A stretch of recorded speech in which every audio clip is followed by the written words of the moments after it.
Probably needs to get all those folks together. That's not good.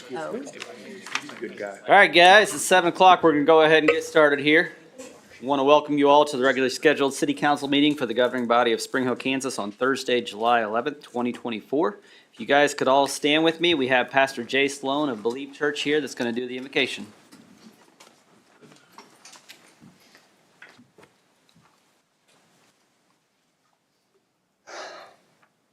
Heavenly Father, thank you so much for this day. Thank you for the city of Spring Hill. Lord, give us wisdom and guidance and direction as we attempt to lead this group of people, as we make decisions and choices. God, you know the future, but God, give us clarity as you guide us into it. I pray, Lord, that you bless Spring Hill and its governing authorities, our police and first responders, our teachers, all those that are in places of leadership and influence. Lord, I pray you protect our community from evil and those that would wish harm upon it. Father, I do pray that you will bless tonight's meeting, that this will be a council of wisdom, that you will be with the council and the decisions and the choices and the requests that are brought before this place, that, Lord, that you will give us supernatural and incredible insight into what needs to be done. Lord, we thank you for our lives, our breath, our families, and it's in your name we pray. Amen. Amen. Please remain standing for the pledge. I pledge allegiance to the flag of the United States of America and to the republic for which it stands, one nation, under God, indivisible, with liberty and justice for all.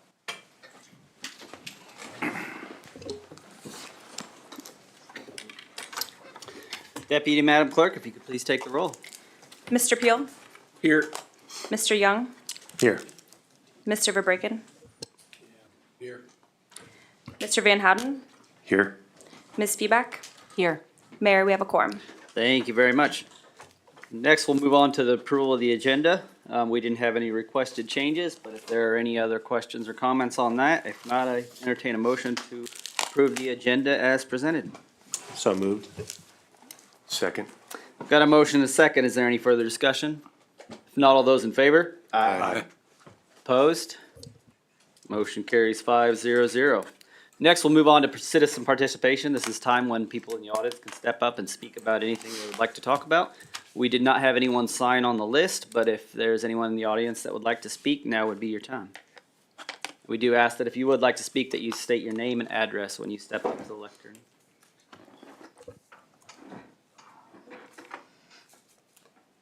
If not, we'll go ahead and close citizen participation at this time and move on to a presentation. Presentation is the 2023 audit by Sean Gordon CPA, and Mr. Gordon is appearing via Teams. Mr. Gordon, are you there? I am here. We might need to turn it up just a little bit. Give us just a second. We're gonna get the volume up just a little bit.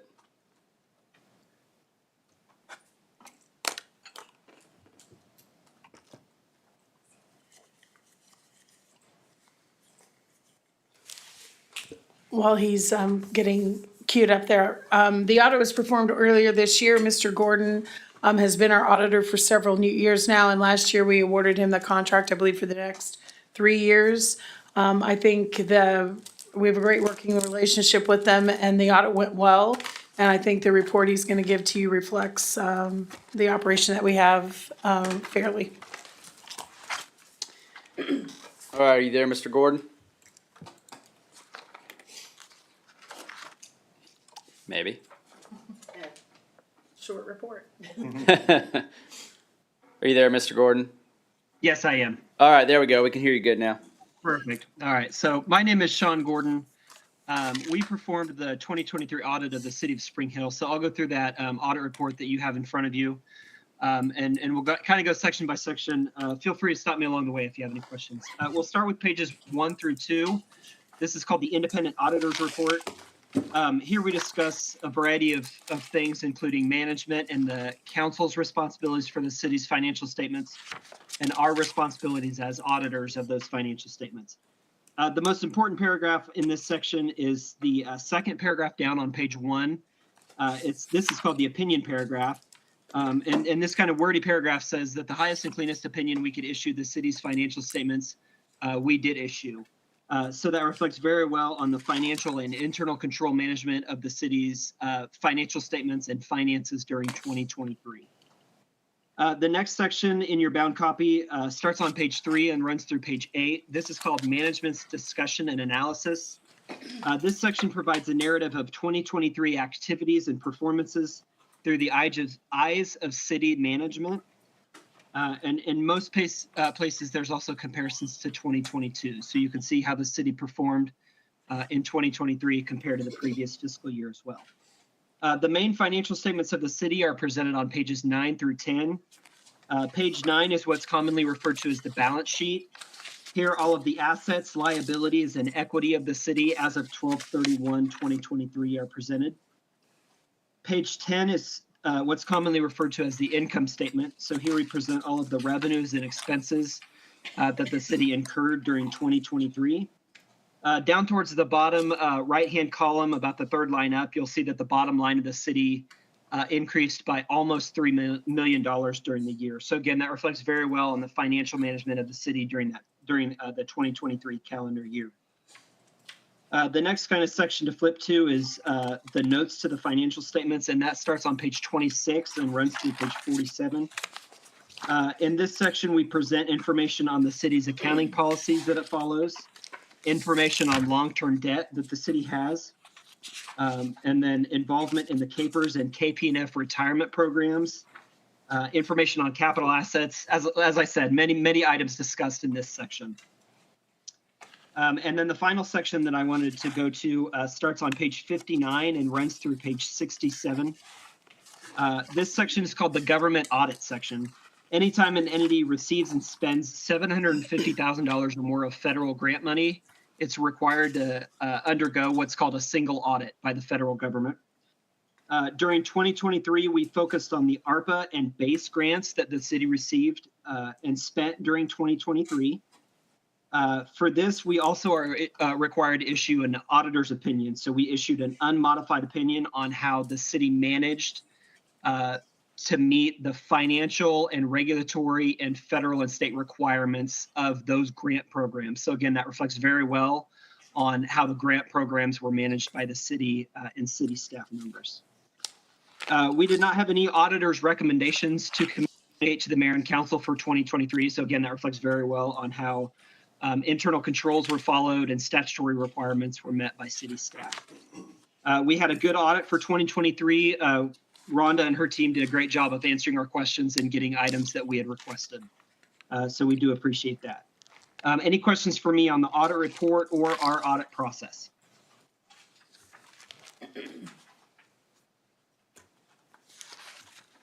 I don't think we have any. It's a lot of information. I bet, yes. The comments that I will make is, will be very brief, that the, the important thing is on page 59 that we have had a single audit, which is a requirement for the base and base grant and the ARPA funds. And those audits reflected well on the controls we had for those projects.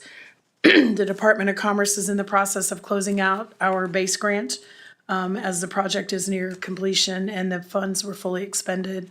As well as I'd comment on, it helps to have a great staff, not only the people in other departments that take direction or follow direction on following appropriate internal control, as well as the people that work for me.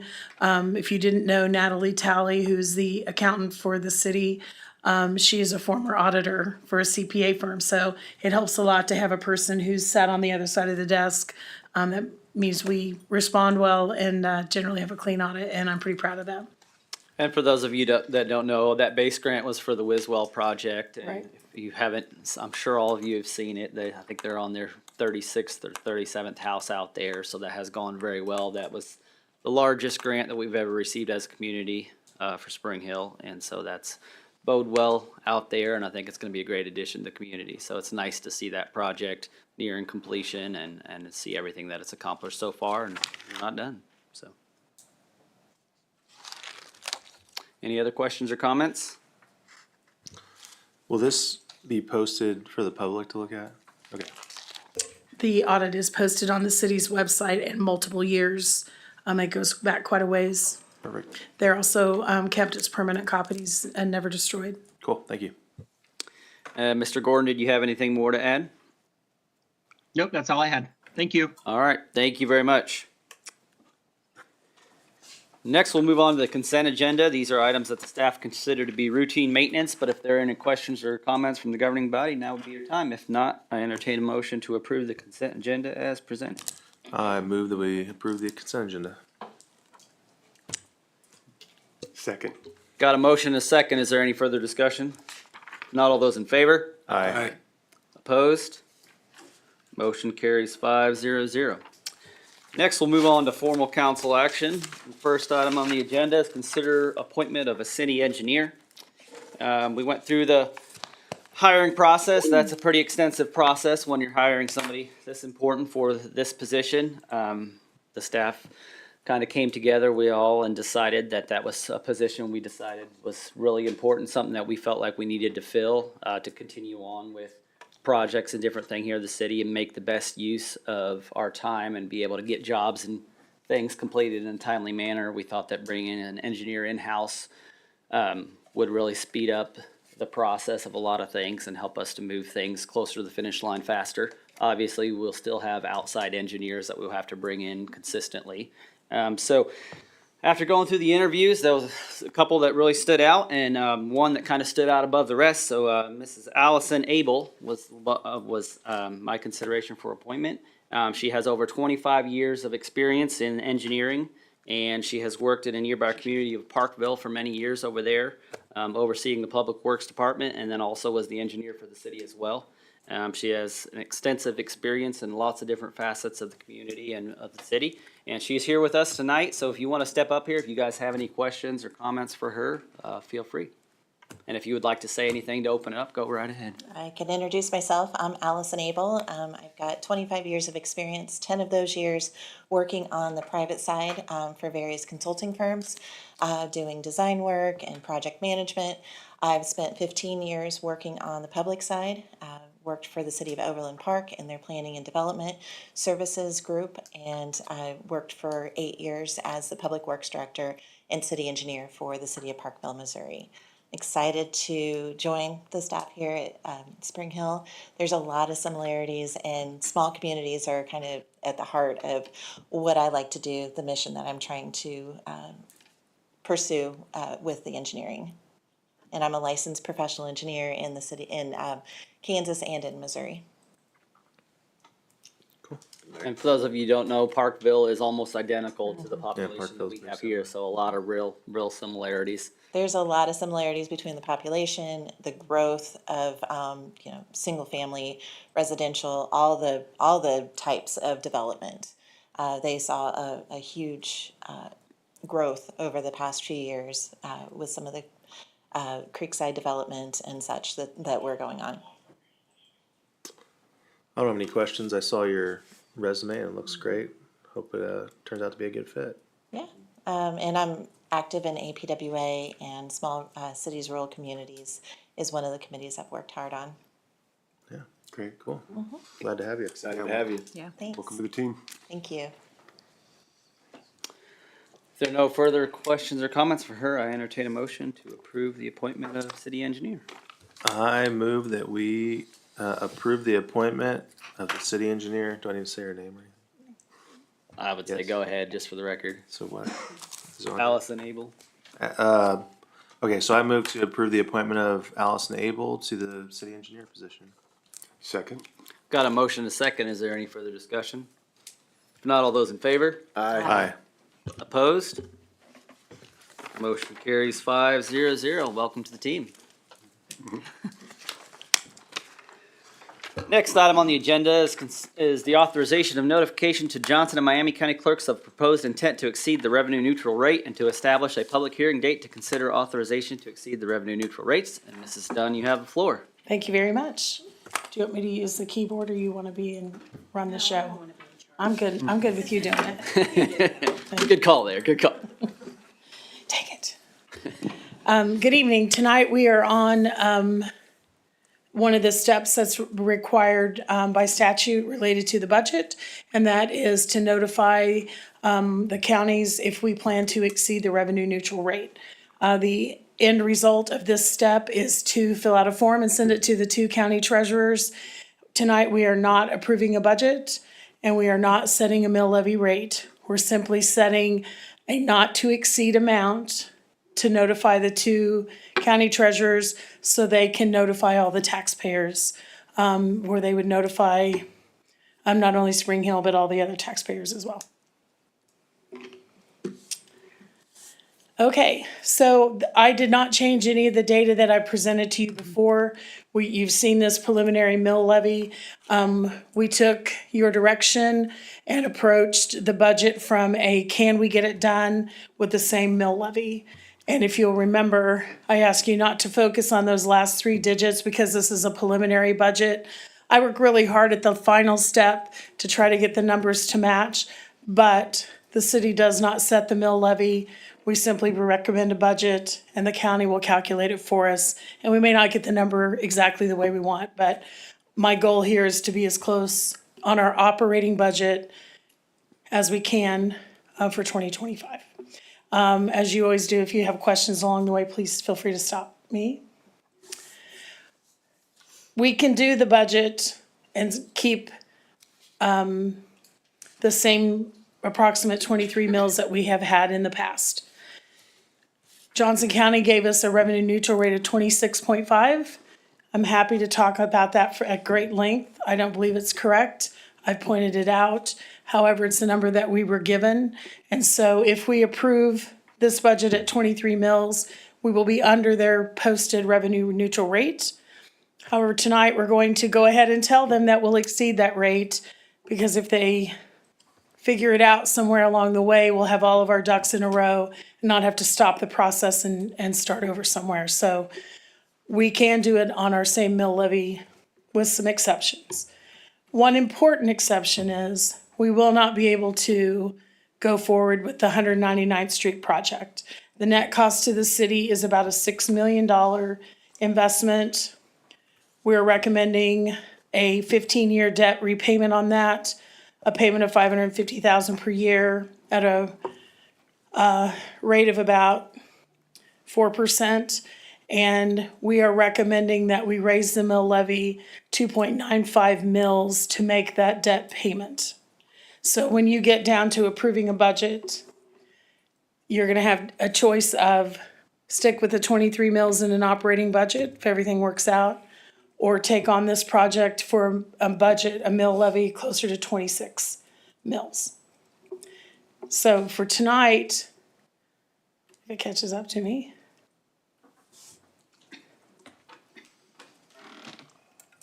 Pretty soon it's gonna jump 10 pages. There we go.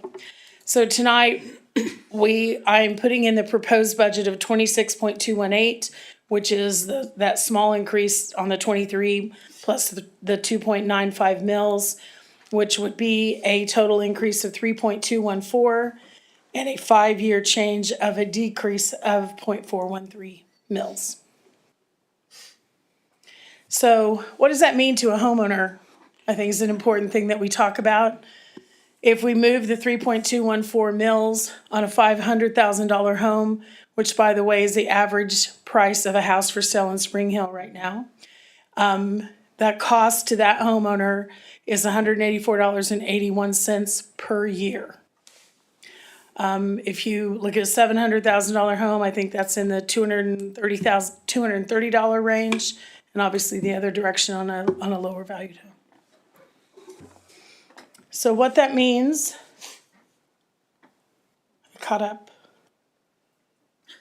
right? So what I'm recommending tonight is that you authorize the clerk to send the form to Johnson County with a mill levy rate of 26.5 as our not to exceed rate. Our goal, of course, would be to come in lower than that. I've shown you in a preliminary case, we can be somewhere between 23 or 26, depending on where you stand on the project. So the ask tonight is for you to authorizes to notify the clerks, we will exceed the revenue neutral rate with a rate of about 26.5 as our maximum. Can I answer any questions? I don't necessarily have a question.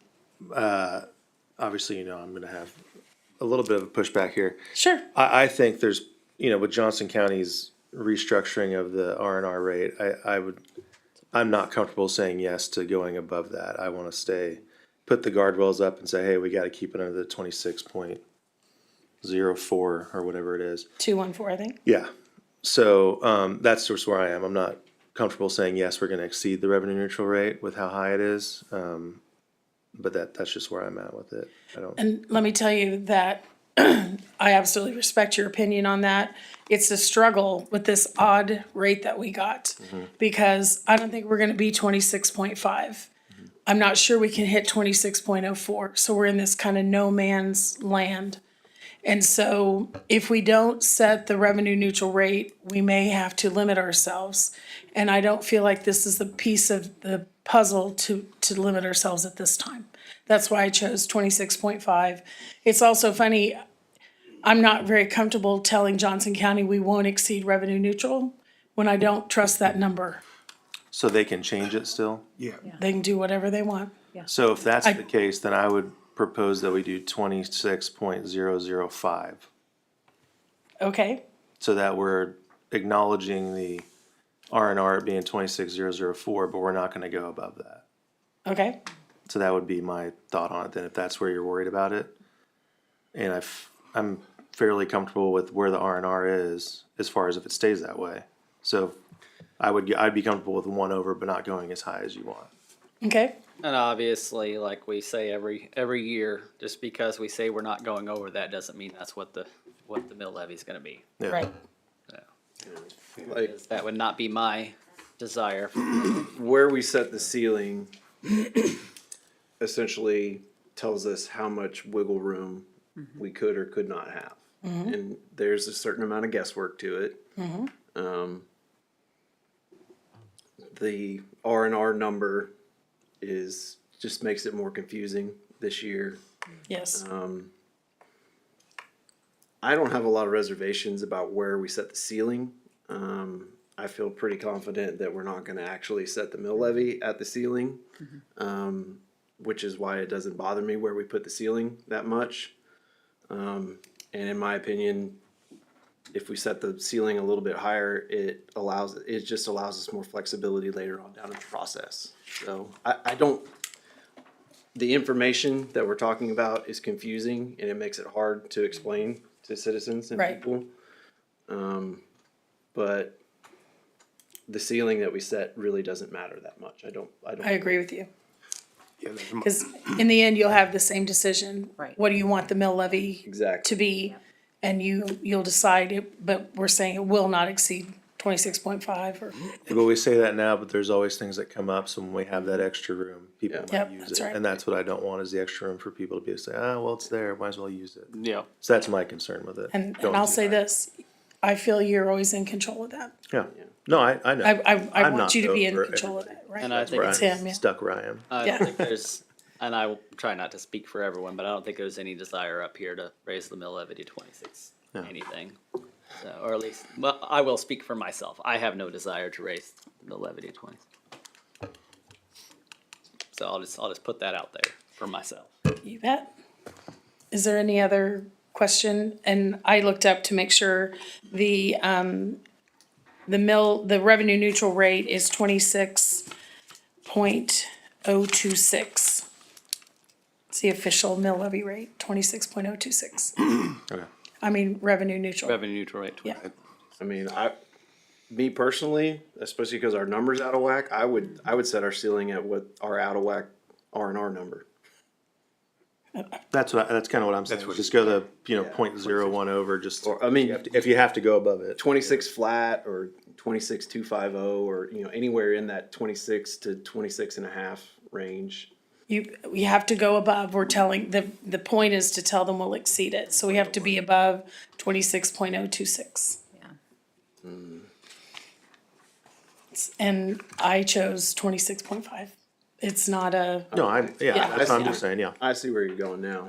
yeah, So that's why. I was- Otherwise, we're not exceeding the revenue Right. neutral. right, So then there's no point to tell them we are. right. Which I think is a risk. And you can't go back, if they would go back and say, oh, no, it's actually 23.004. You can't, we can't go back and say, hey, we're gonna go above revenue neutral. Right, we'd have to start a process set over. it that low. We have Yeah, a lot of deadlines in here. Well, that's the thing right now, we think we're setting it at 26.026 if we say we're not gonna exceed revenue neutral. So, Yeah, Can you give the reason why we go through this process? If we don't set it at revenue neutral above that, right, that there's a Penalty. negative downside? well, yeah, there's a negative impact to it, yeah. right. That if we were to say, we're not gonna exceed the revenue neutral rate, and if for some reason, God forbid, we have to, then, well, number one, we can't. They'll force us into the lower, mill levy. And if we build them out and then we haven't followed all the procedures, we would have to pay to refund the difference to every single taxpayer. Yeah. And it would just be an unfortunate waste of money when we can follow these steps along the way. And if they lower it to 23 or 10 or whatever, we've said we'll exceed the rate. So as long as they set a rate lower than 26.5, we're in compliance. Then I would propose we just do 26.027. You really make it hard on me. I do. That's good. If that's what you, But that's your what choice. if you were to say 26.5, it'd probably be no. So, I mean, everybody Right. else might be yes, but, if we do 027, I'd probably be okay with that. To me, I think this is the easy question, is to set to say we're gonna exceed the revenue neutral rate. The harder questions are gonna come down the road and we have to. Right, exactly. So, so really, I don't think it matters too much where we set the rate at, whether it's 0.275 or 0.5, whatever it is. I think you're kind of splitting hairs there. Yeah, I think this is a no-brainer. Certainly, I think we're gonna exceed the revenue neutral rate. If it drops. If it drops, what do you attribute this? What do you attribute the Johnson County? Like, why? How is this happening? Well, it's the fire district. It's the fire district. It's just the fire district. It working is. out, It so- really is that. I think when they, by statute, they take our 2024 ad valorem tax, the property taxes we assessed for 24. And then they assign it to the current assessed value and say, well, how many mills do you need on your new assessed value to get the same amount of money you got last year? Okay. And it has to be this, to the point I even said to her, isn't this a fire thing? And she said, well, it'll just drop down next year. It's the extra 13 point whatever mills that we had to put out for fire that was just a pass-through. Right. Basically, we levied the money and then gave it to the fire department.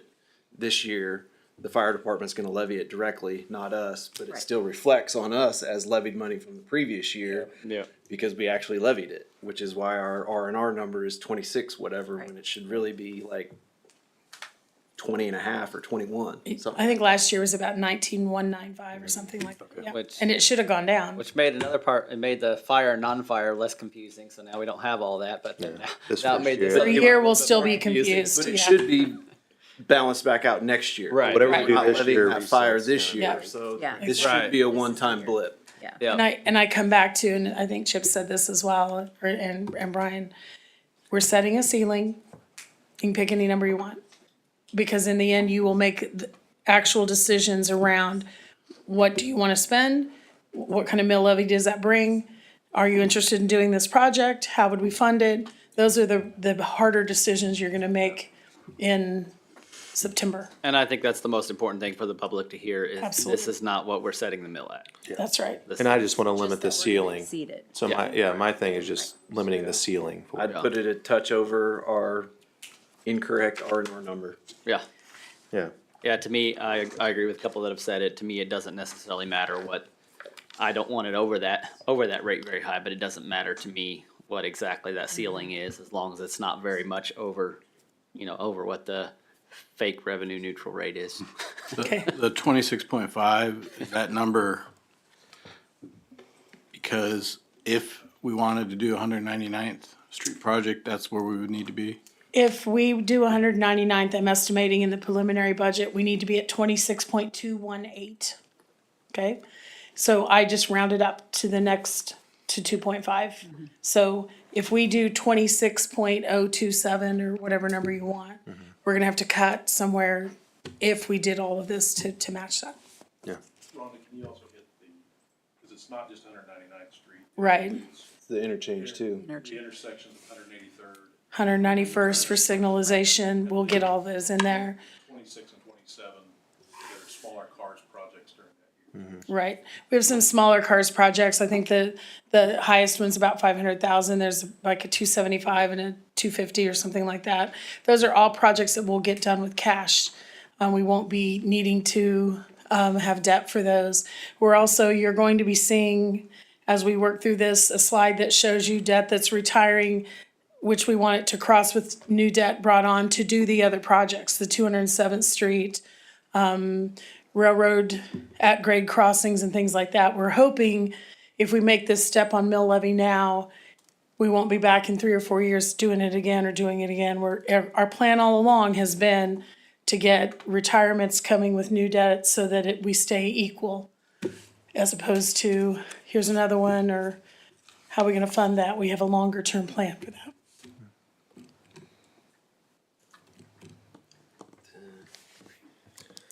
I mean, I don't have any other it's pretty straightforward, it's just a matter of where we put it. What the number? Yeah. If I were recommending a different number, please do 26.218. That is, it was 26.026 is the number.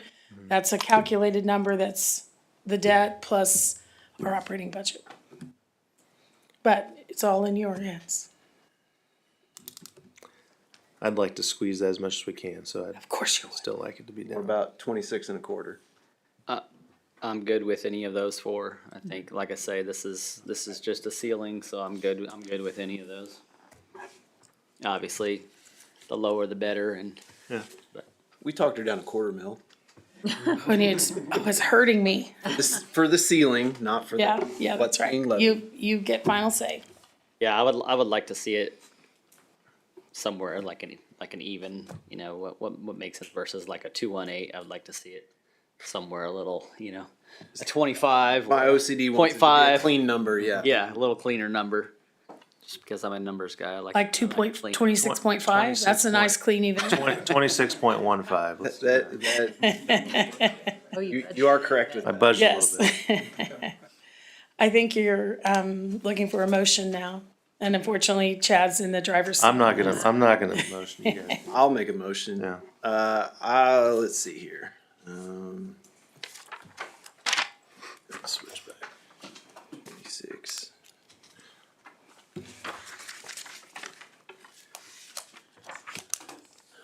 Your motion doesn't have the amount in it. It can be establishing the maximum mill levy rate at, Okay, so I make a motion to approve notification to the county clerks of our intent to exceed the revenue neutral rates and set the appropriate hearing date with a ceiling of a mill levy not to exceed 26.250 mils. Second.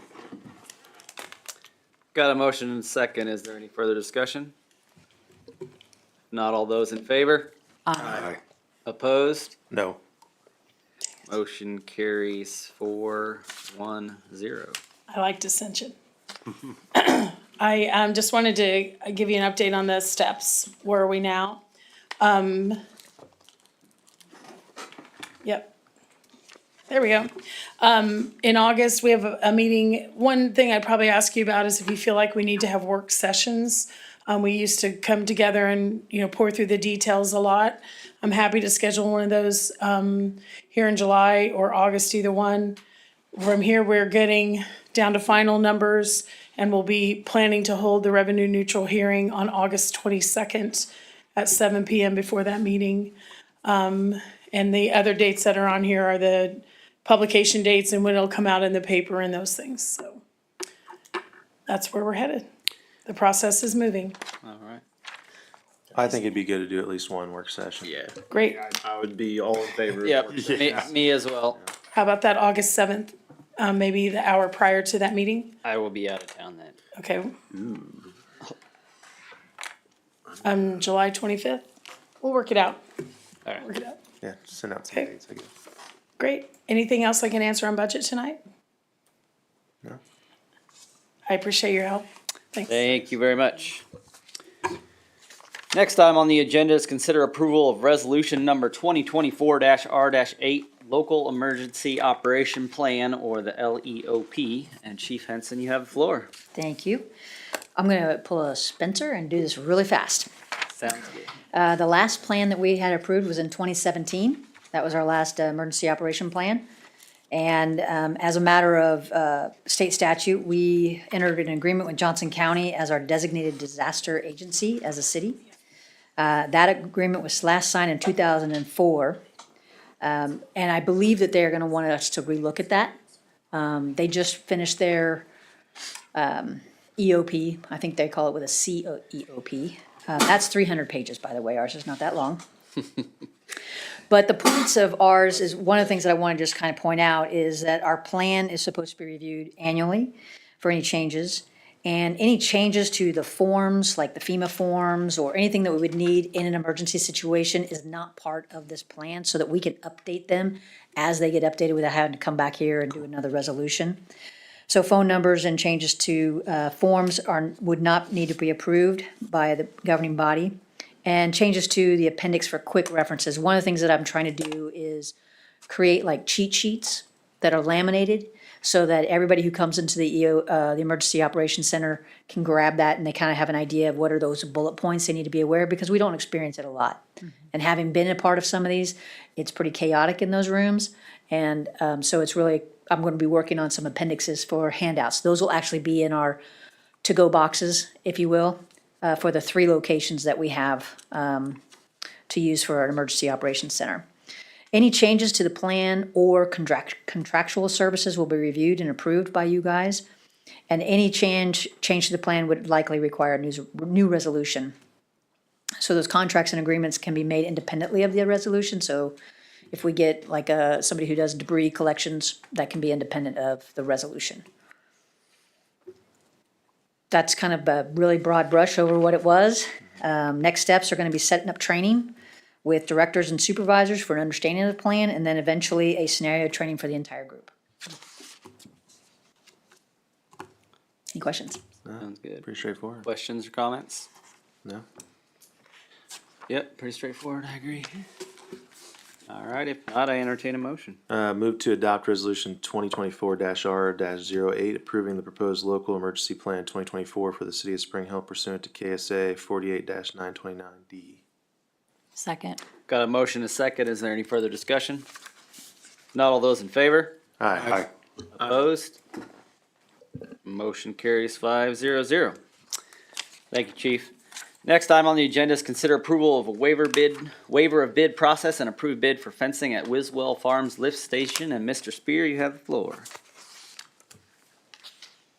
Thank you. Good evening, Mayor and Council. So with the completion of the Webster Street extension, it became increasingly clear there's a lift station along there that has been there for years and was largely out of sight, out of mind, and now it's just off of the new roadway and is much more visible than it was before. And it's got us talking about what can we do to still keep that site safe and secure, but also improve the aesthetics of it at the same time. We looked at a few different options. Of course, it's a chain link fence right now, low cost to install, very little maintenance involved, but it doesn't look very nice. We've looked at some kind of a traditional privacy fence, so wood privacy fence.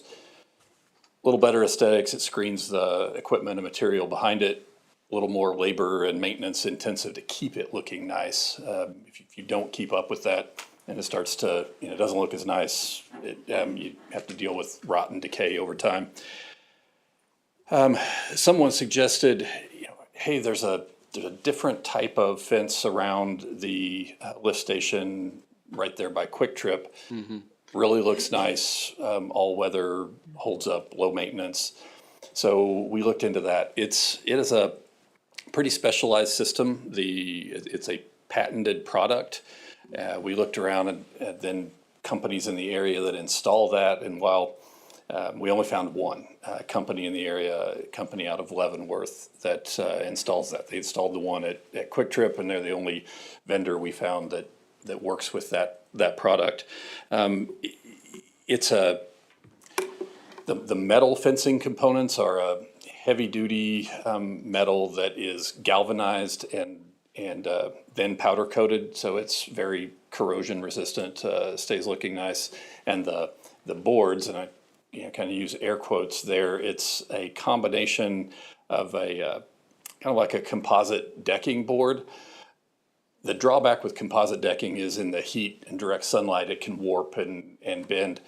This product has kind of an aluminum honeycomb core that's then wrapped in that composite decking. So it's got a lot better structural rigidity. In a commercial application, it comes with a full 20-year warranty. In a residential application, it's a lifetime warranty. I'm not exactly sure what the differences are between the use of a fence in a commercial or residential, but the company stands behind the product. With that, and because it is the combination of it being a patented system and we were only able to find one supplier, we are recommending approval of the bid and also to waive the waiver of the bid process because there was only one company that would install it. So that would be $57,750 to American Lawn and Fence of Leavenworth. The funds for that are available. They're remaining in that Webster Street Extension Project account. So remaining funds in that account can cover this. Happy to answer any questions you I have. have a question. So can Westwell Farms help pay for some of that since it's aesthetically probably important to them too? Or I don't know how that works. I'm not sure of the details either, and when and what was established with the Wiswell Farms and what we can require of them and what we can't. And they'll probably say it's our lift station, so. I we're know, responsible. but it's their But- property, isn't it?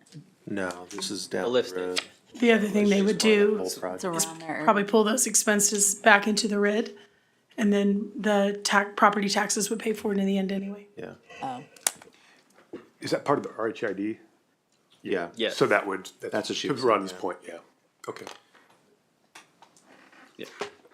My thoughts are this is, every time I drive by, I do see this. I think it's somewhat of an eyesore. It draws my eye. It catches my eye driving by it every time. So I think something more aesthetically pleasing is of value, especially when it's on the doorstep to our community. And if you've seen the one at Quick Trip, it looks really nice. It really does look nice. And the one you're talking about there in Wiswell, like if you're coming from the north and you're driving, there's two lights that actually looks like headlights. They're about the same distance as headlights coming across. So it almost looks like there's a car sitting there facing you. So yeah, that's minimal, but there's it would definitely be nice to. Plus, it would create a little bit more of a block in between the two roads and stuff there too as well. My only real issue with the current one is the barbed wire. So, I mean, as long as we're eliminating the barbed wire, I think this is a smart investment with the durability of it. And it matches another pump station that's just down the road from it. So that makes sense as well. So I would be in favor of this. If we didn't have the funds available, I would maybe balk at it a little bit more. Yeah, If we were agreed. just taking that out of pocket or pulling it out of some other fund somewhere, I might have a little more to say about it. But since we have those funds available in there, and it's a long-term investment that, has at least a 20-year lifespan, I think it's a good investment. And the proposed fencing is a smooth surface, non-climbable, whereas a chain link, you can get your feet in there is the reason for the barbed wire at the top. With this smooth, non-climbable, then the need for the barbed wire goes away. Cool. I don't remember seeing in here, what is the height of the fence? 8 feet. 8 feet, okay. And it might have been in there, I just didn't see it. Yeah, it's in the bid. Just from my own curiosity, how often do we access the lift station? Every day. Daily? Yeah, all the lift stations are accessed and inspected daily, 7 days a week. Okay. Any other questions or comments? If not, I entertain a motion. Move to approve a waiver of bid process and approve the purchase and installation of a fencing system for the Ochiltree Lift Station from American Lawn and Fence in the amount of $57,750. Second. Got a motion, a second. Is there any further discussion? Not all those in favor? Aye. Opposed? Motion carries 5-0-0. That ends formal council action at this time. We'll move on to a discussion item. And the first item on the agenda is stormwater utility. And Mr. Spear, you have the floor again. Thanks, Amy. I think to many, this is about as exciting as a fence, but for some of us, we get a little more wrapped up in things like stormwater. So I'll give you just a quick history on stormwater and how it, wow.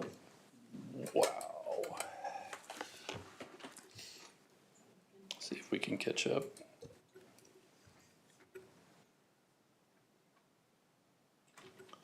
I am not usually accused of moving too fast.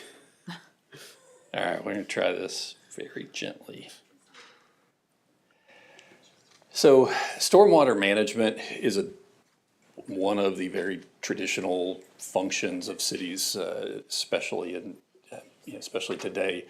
And it's that protection of private property, the commerce, being able to move safely along roadways and roads. It also has a component, environmental component of controlling and managing what's in that runoff and the effect that it has on the environment. There's any number of functions and things cities can do in a number of areas that all comes back to stormwater quantity and quality. It falls under this umbrella of stormwater management. Real quick, sorry to interrupt you. Can you briefly describe, it seems self-explanatory, but some people that might not understand, briefly describe what stormwater is? Some people think sewage and that stuff is stormwater, so kind of explain the difference between that and sewage and kind of what stormwater actually is. Stormwater is rainwater that runs off or travels over the ground. So the rain that doesn't, kind of naturally soak into the ground and instead runs off of any number of surfaces, whether that's rooftops, concrete, or just hard packed soil. Rainwater that's running off over the ground, it's a kind of in a broad definition, that is stormwater. So it's everything that's traveling across the ground, and then it tends to collect in areas, ditches, streams, creeks, rivers, so on. So it as it moves to those lower areas, that concentration increases. Along with stormwater, and when I talk about a storm sewer system, that is the system of pipes and inlets and collection devices that we take on that stormwater and that runoff and try to direct it in the most appropriate places. So Spring Hill has over 32 miles of stormwater pipe. There's a little breakdown. It's kind of hard to read on the right side of the screen. It's there's 5 or 6 different types of material that make up that 32 miles of pipe. There are also 1,450 stormwater structure. Those are those inlets of different sizes and shapes to take water in off of the surface and get it into that piping system, as well as a countless or undetermined amount of open drainage channels and ditches that are still very much a part of the stormwater conveyance system throughout the city. And we just want to, our role as a city and specifically in the Public Works Department is to ensure that that stormwater is properly managed and that those infrastructure needs are supported. There's a cost to that, and those costs are going up, and I'll get into more of that on why. So what we want to talk about, first is I'll talk to you about stormwater, the city's stormwater needs now and in the future, an idea of what that's going to cost, and some different mechanisms for funding that. So there's a lot in here, but the long and short of it is we were recently informed by the state, the Kansas Department of Health and Environment, that Spring Hill was going to be considered a municipal separate storm sewer system. And MS4 is the government jargon for that. And MS4 is a city that is required to obtain a permit from the state, and there's a set of requirements that go with that. You have to develop a stormwater management plan. It's typically a 5-year plan. Every year, you have to submit a report stating how you have followed the requirements of that plan. And some of those requirements and plan elements get very costly in terms of labor costs, the cost of services, equipment, and materials. We thought we had more time. The standard coverage of when cities fall under that MS4 designation is with a census population of 10,000 and above. In the 2020 census, we came in just below that, so we thought we were good until the 2030 census came out, and we were fully expecting the MS4 designation to be placed on Spring Hill and those requirements to affect us shortly after 2030. We recently received notice from the state that because of our proximity and the fact that a significant portion of the city drains into the Hillsdale watershed, and there's some water quality issues within the Hillsdale watershed. They are accelerating that MS4 designation. So both Spring Hill and the city of Edgerton are both kind of caught up in that, if you will. So we recently learned that we will be issued an MS4 permit on or before, right around January 1 of 2025. So we cut about 5 years off of the timeline that we thought we had. So I'll go through a little bit of what it means to when we receive that MS4 designation for the city.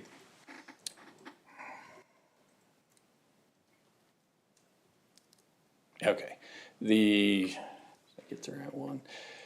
The permit and the MS4 program consists of 6 categories. They call them 6 minimum control measures. So those are activities in the area of public education and outreach, public involvement and participation, illicit discharge detection and elimination, which is a long-winded way of saying just finding, identifying the objectionable materials going into the stormwater system, construction site runoff control, post-construction stormwater management, and pollution prevention and good housekeeping within our city operations. And there are a number of best management practices that are identified under each of those 6 minimum control measures. And it's a fairly prescribed list from the state, KDHE, on what cities have to do, or pick from this list and you have to do X number of those. A number of that, several of those activities were lucky. Let me back up. A lot of the public education outreach, public involvement participation, Johnson County handles those areas for all of the cities in the county. So we're able to count that, to include that in our plan and utilize the Johnson County efforts. So we're fairly fortunate in that, at least in those 2 minimum control measures, there's not a lot of additional effort or expense on the part of the city. We're able to take advantage of the programs that already exist within the county.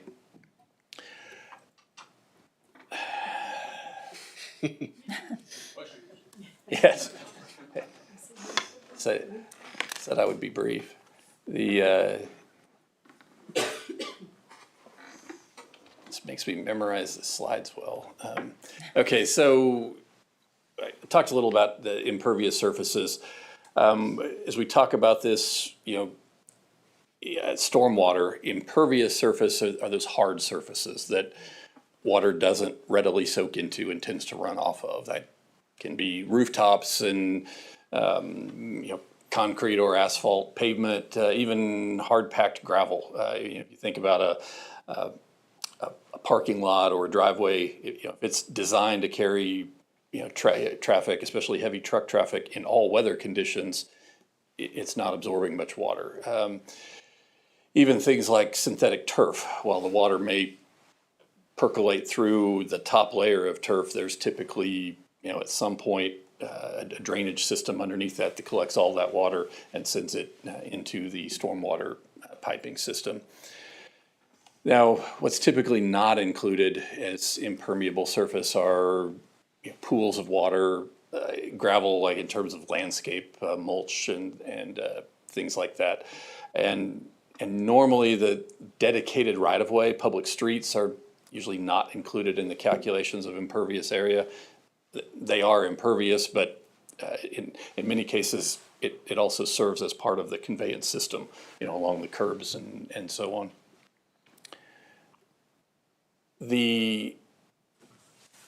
What we're talking about tonight in terms of a stormwater utility, there are a couple ways to fund all of these activities that are stormwater related.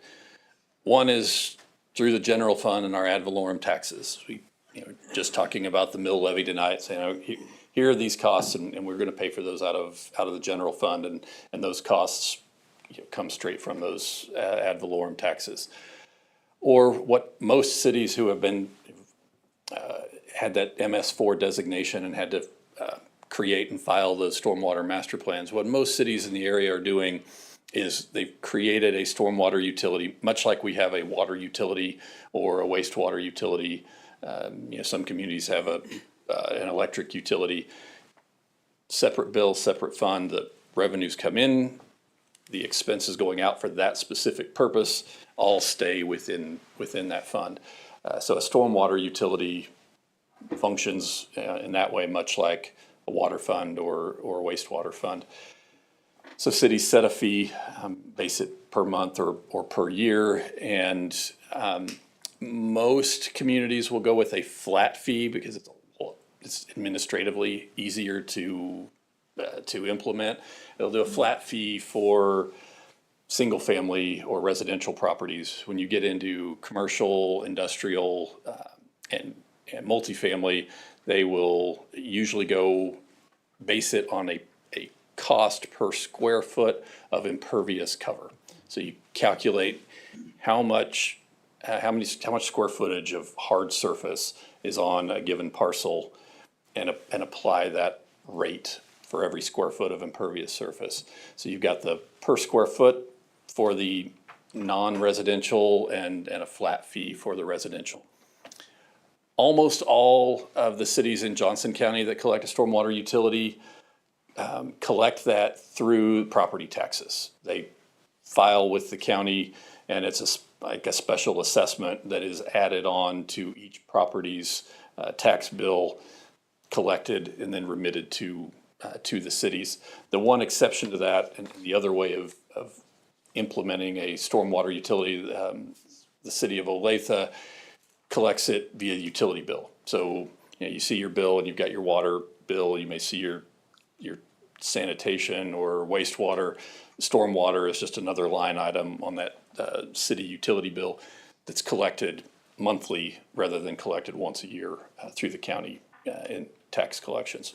So those are the two different methods of collecting for a stormwater utility, in addition to otherwise funding it through ad valorem taxes. Excuse me. To get an idea where other cities in the area are at, the average is about $117 per year for single family. That's the flat fee charged to most residential. As you can see there are a few outliers, a couple on the lower end around $35 to $50, a few up on the high end. Vast majority of communities are grouped in that $70 to $90 range in there for single family homes. Also, I should note, when you're setting the price per square foot of impervious area, just to be equitable, the way it is typically done is you'll take what that residential rate is come up with an average. You gotta pick an average, but what's the average amount of impervious coverage on our single-family lots? And you divide that out to arrive at a cost per square foot. And then that exact same price per square foot is what is applied to the non-residential on a per square foot basis. So everyone is paying based on the same incremental rate. It's just much easier to collect it from those residential properties as a flat lump sum, rather than trying to calculate for every single lot.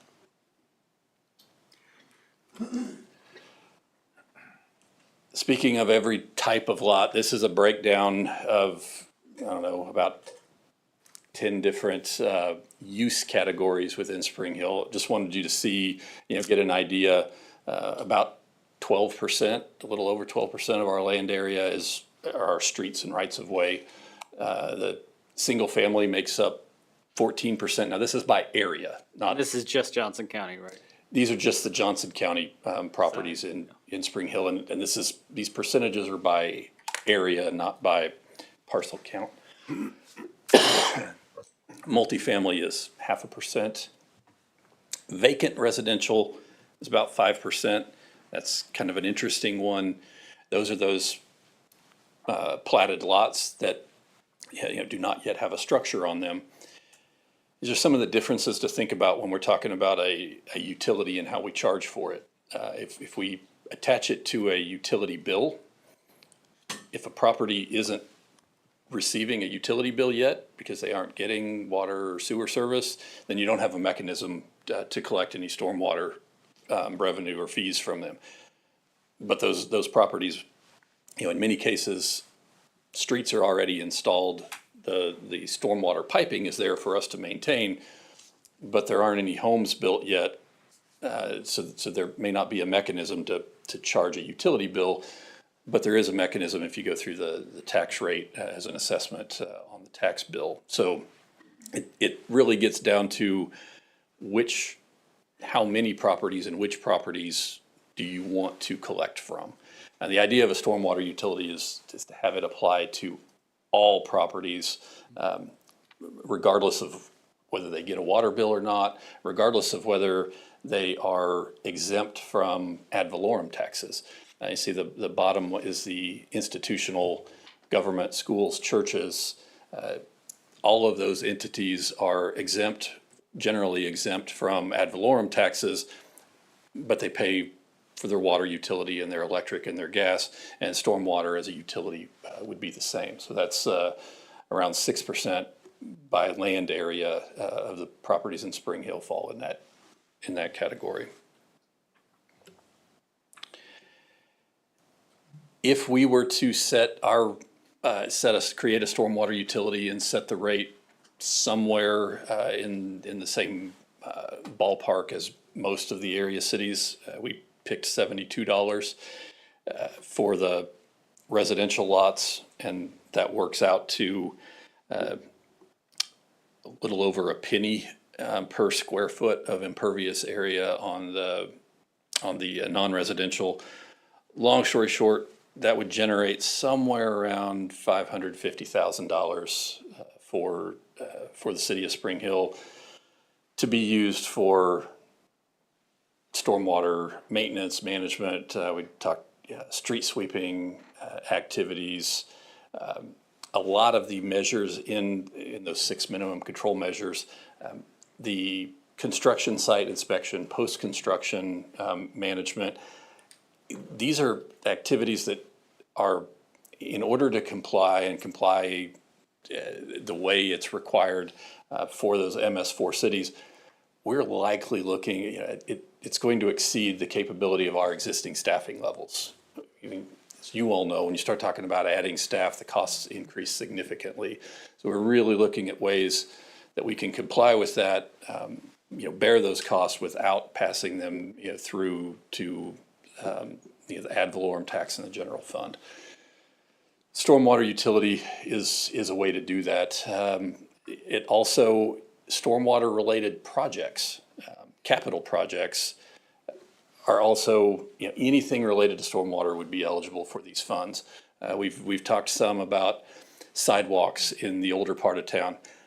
Sidewalks are not particularly expensive to install in and of themselves, but where you have open ditches, you don't have a place to put a sidewalk. So you need to get the stormwater piping in, cover that up, then you have a relatively level piece of ground to place a sidewalk on.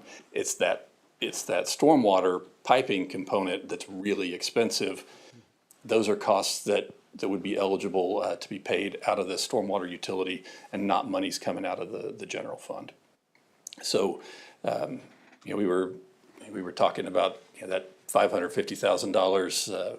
It's coincidentally about the same as that debt payment that Rhonda was talking about for the 199th Street project. So, you're somewhere in the neighborhood of 3 mils worth of revenue coming in from that stormwater utility that is money that's not having to come from ad valorem taxes. Again, just to kind of recount, the idea of a stormwater utility is it applies to every parcel. Can be with no exceptions. Again, that's largely set by the city when they create a stormwater utility. Do you want to put any exceptions in there on the types of properties? So, some of those future decision points, tonight's just a discussion item, and we'll come back to you at a future date with the enabling ordinance to consider establishing a stormwater utility. So some of those future decision points to be thinking about, agricultural parcels with no improvements, just a field of crops or pasture land. How do you want to handle those? And it ranges. In some communities, those are exempt. Some treat them the same way that you would a single family home. A single family home on a quarter acre lot pays $70-some a year, or 80 acres of cropland pays $70 a year. So it runs, it's all over the place, but that's one of those decision points to think about. I mentioned the platted subdivision parcels that are vacant, that haven't yet been developed, in or out. Impervious surface, how we want to define what's included in impervious surface, what isn't. So those are the types of decisions that is up to each community and ultimately up to the governing body on if you want to establish a stormwater utility, what framework you want to use to do that. I should note that in most cases, again, when I say it applies to every parcel, this includes city-owned parcels. So where the parcel that this building sits on would be subject to a stormwater fee. We would, that the city would pay into that as well. From just to satisfy Spencer here, the legal disclaimer: when you're setting those rates, that they have to be. The law says that those rates have to be reasonable and non-discriminatory. So that's the reason for setting the per square foot. It has the same mathematical basis as the flat fee, and it would apply to all parcels. The schools, churches, nonprofit sites have impervious areas, and there's runoff from those sites just the same as any other. So the idea is everyone pays. You can't escape the rain.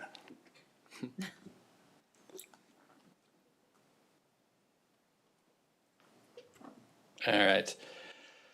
Give you an idea of the timeline that we're talking about and the process and next steps.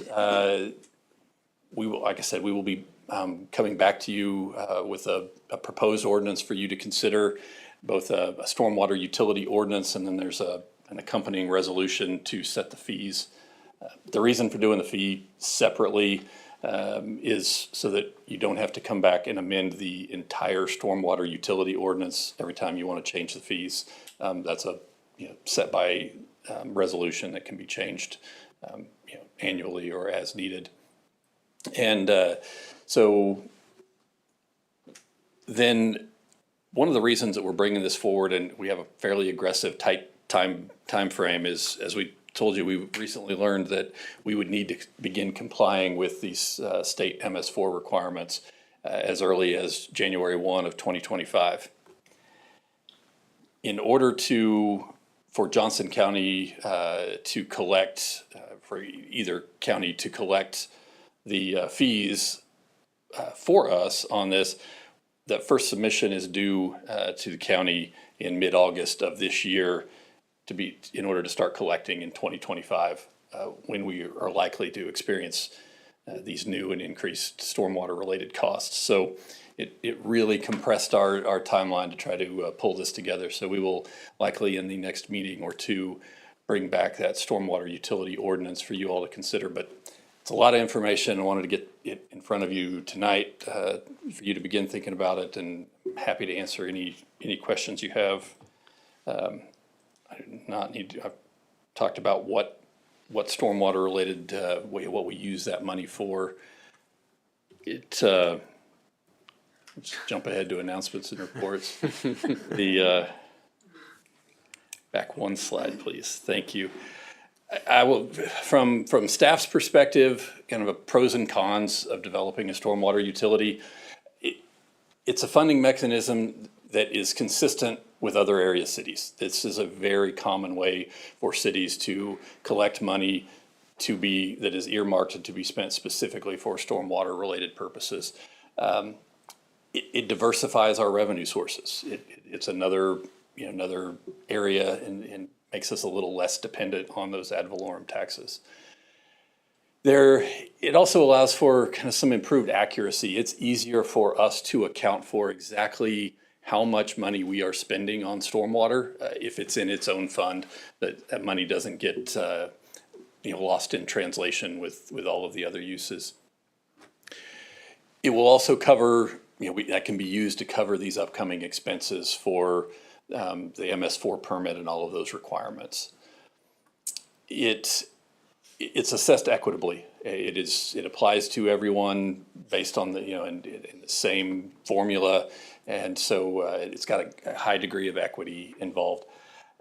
Some of the cons, I guess it's a little restrictive. Then it's nice that it diversifies our revenue sources, but that money has to be used for stormwater related expenses then. So it restricts your use, but it also gives you a clear source of funds for those stormwater related purposes. And applying that fee to uses that are currently exempt from ad valorem property taxes could bring some objection from those schools and churches and other tax exempt entities. So one group of taxpayers may like the fact that you're casting a broader net and getting money from all of those users. You're gonna have some folks who aren't going to be as excited about that. So going the property tax route, we won't have to lose out on the school and churches, right? We can still bill them for it? Correct. Okay. Yes. I was gonna say, I'd definitely say utility bill if that's the only way we can get it from them, because they definitely have a lot of space that is already not being taxed. Yeah. I wanna make sure we grab that. And I want to reiterate, this isn't something we asked for or desired or really had any choice in the matter. And it's something we were expecting, but not for quite a few years. So, kind of was dumped on us, and we gotta do what we gotta do. So, will we be able to do additional work or additional projects that we haven't been able to do because we didn't really have a dedicated funding source? I mean, obviously, if you create a new source, you could lower another source to balance it out. Not saying that's what's going to happen, but like stormwater, curbing, sidewalk, a lot of the things you're talking about is one of the items that has gotten less prioritized over the years. So do you feel like establishing a utility will allow us to get more work done in that area as we've kind of neglected it over the years? Yeah, absolutely. I'll use as an example our wastewater utility for the city's sanitary sewer system. The fees that we collect for that are used to cover our regular routine annual operating expenses, just operation and maintenance of that sanitary sewer system. But those fees, or the money generated from those fees, are also used to fund a portion of capital projects and sanitary sewer line extensions and things of that nature. Stormwater utility could work in much the same way. The city sets the rates at whatever level that the governing body deems appropriate. You can set those at a level that will only cover your annual operating expenses. Or you can set them at a level that will cover those operating expenses and provide, you know, X number of dollars per year for, you know, capital improvements, sort of thing. So as long as it is stormwater related, it's really up to the governing body on where you want to set those rates, how much, you know, revenue you want to derive from that, you know, based on what you want to do with those funds. Where I was going with it is that we've talked about South Street and the sidewalk issue there, and the stormwater part of that is it has to be fixed before sidewalk can be realistic there. Yeah. And like, if we're gonna do this, that would be what I would target Yeah. immediately. Yeah, that's, And that's that the was biggest- my question, was how much is like a block for stormwater to add? Because I know that was the big thing before.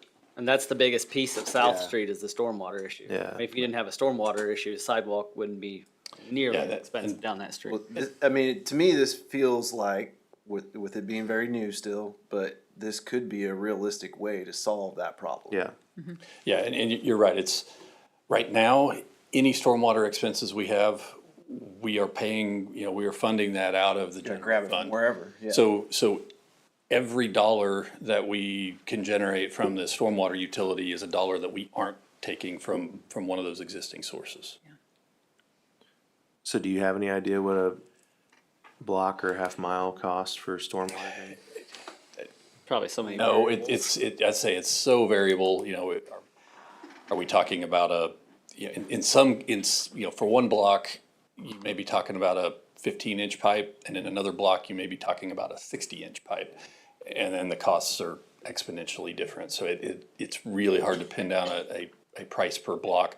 But I can safely say, for a sidewalk project, you know, in that Old Town area, the sidewalks themselves are just a fraction of that total project cost. The vast majority would be stormwater related. It would be handling the drainage so that you can, you know, literally clear the land and set the stage for, you know, have a place to put. Plus, I'm saying that 100 or 200,000, whatever it is we end up doing for sidewalks would go a lot further if there's a separate budget for the stormwater. Yes, Yeah. yes. And I'd be more open to saying, okay, well, is it, maybe we do $80 a year, or what, you know, figuring that out so that we know how much this costs, so that we can make it appropriate, so that we're not raising it every year, but we have like a 5 or 10 year plan. Okay, this is how much we can do with whatever this is. Like Woodland Street would be another one. Yeah. If you ever want to get a trail or a sidewalk on Yeah. Woodland, you're gonna have to get the ditch underground. So that's kind of my thought, is can we find that out before we Sure. decide rates and everything, just so we have Yeah, a good idea of Yeah, we'll- what our goals are for it. Yeah, we are working on those cost estimates. We'll be able to have those, and yeah, so then it's a utility, so just like the wastewater, and you can build a fund balance. So, you know, monies that's unspent, you know, from one year or another build up, and then if there's a large project that comes along, you know, you still have that. It has to be, you know, it stays in that fund balance until we have a stormwater related use. But, yeah, like I said, it would function much like our other utility funds. How will this show up on the tax bill, as far as, will it be its own line item? Yes. And will it say storm water utility, or will it say just City of Spring Hill, separate line item? Kind of like the school district, we don't really know what they're for, there's like 5 line items. I've contacted both counties about adding that code for us so that it's available for the 25. And I believe it would definitely be a separate line item. It'll probably say City of Spring Hill, whatever the short code is, and then stormwater. Dash. Oh, but it will say stormwater? But I think we'll get to decide, Okay. right? I would say that part's important, because people, like, when I look at the school, I'm like, well, what the heck is which one? Yeah. And it doesn't really say, and so that's kind Fire of district's frustrating. got 3 of them. Yeah. 2 of them are bonds, but they say bond number 1. Yeah, exactly, bond yeah. number 2. Yeah, I would make sure it says stormwater utility in that description Yeah. on there. So there's no questions, you know exactly when looking at it what it is. I would want to avoid it saying City of Spring Hill, I would, too. special assessment, Yeah, or some generic thing. I'm trying to yeah, avoid keeping that. it less generic is Right. really good.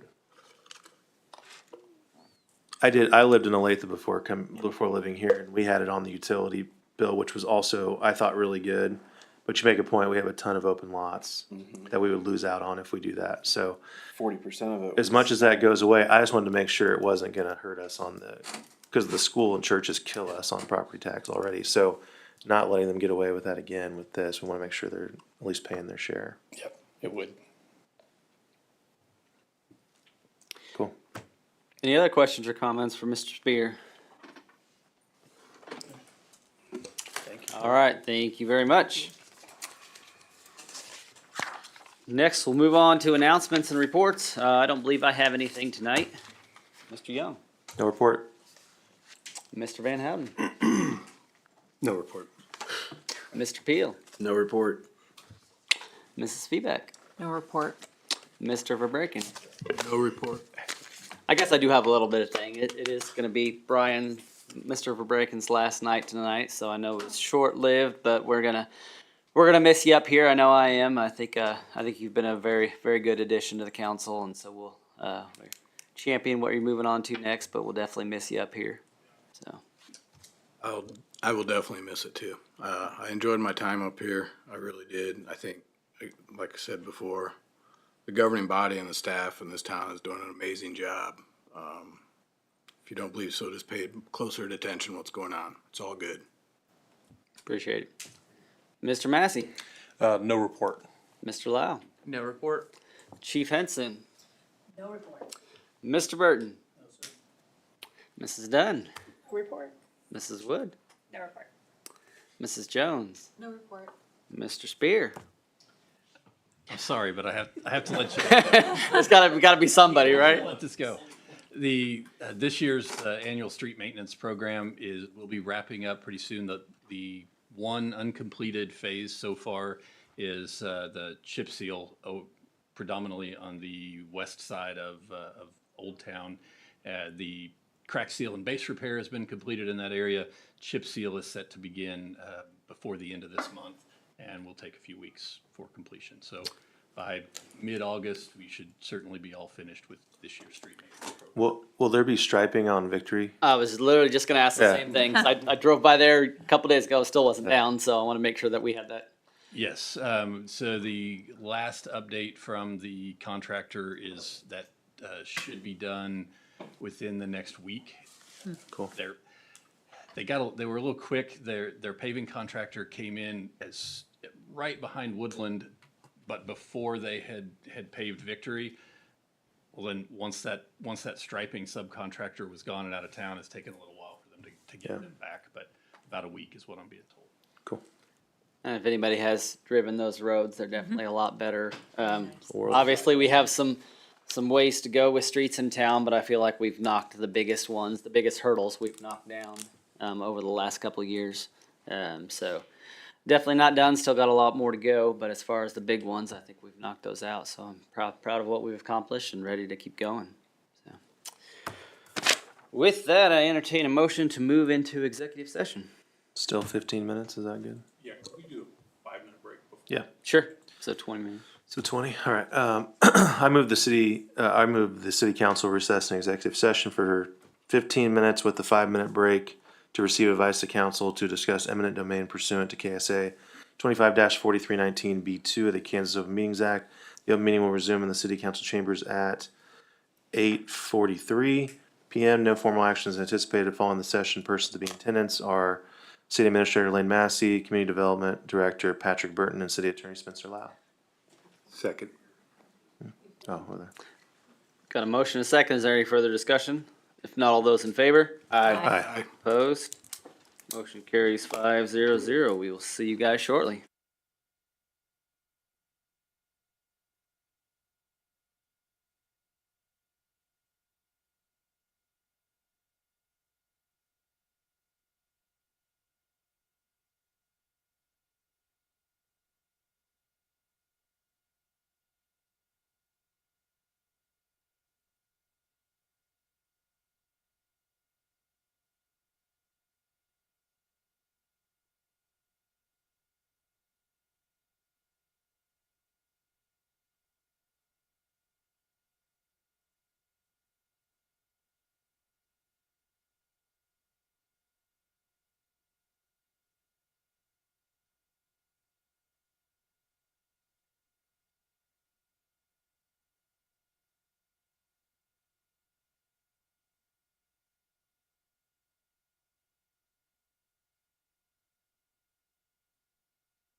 Brian one, Lane one. Well, even they said, and if they said that all in has that. Yeah. I like the 5 acre. Big one.